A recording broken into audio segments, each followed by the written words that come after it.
আজ তোমাদের জন্য একটা সম্পূর্ণ আলাদা ধরনের ভিডিও নিয়ে এলাম।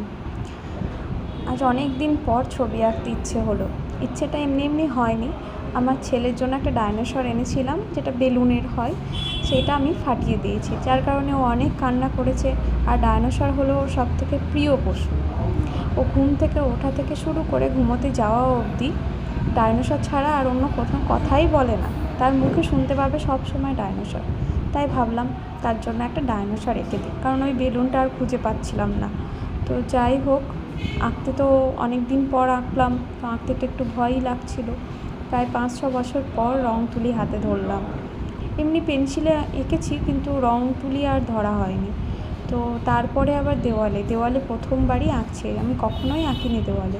তো প্রথম তো একটু ভয় হচ্ছিলই, যে দেওয়ালে যদি ছবিটা পুরোপুরি ঠিক করে না করতে পারি, তাহলে পুরো দেওয়ালটাই নষ্ট হয়ে যাবে, তখন একটা বিচ্ছিরি ব্যাপার দেখা যাবে।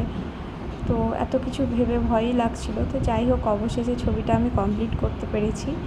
আর তার জন্য তো ভালো লেগেইছে। আর তাছাড়াও যখন ছেলে ঘুম থেকে উঠে দেখতে পেলো তার মাথার ওপরে ডাইনোসর বসে আছে, সে যে কী খুশি হয়েছে আমি বলে বোঝাতে পারবো না। আর তাকে দেখে তো আমি আরও খুশি হয়েছি। তো আমার এই ভিডিওগুলো সত্যি একটু লাইক কমেন্ট করে দিও।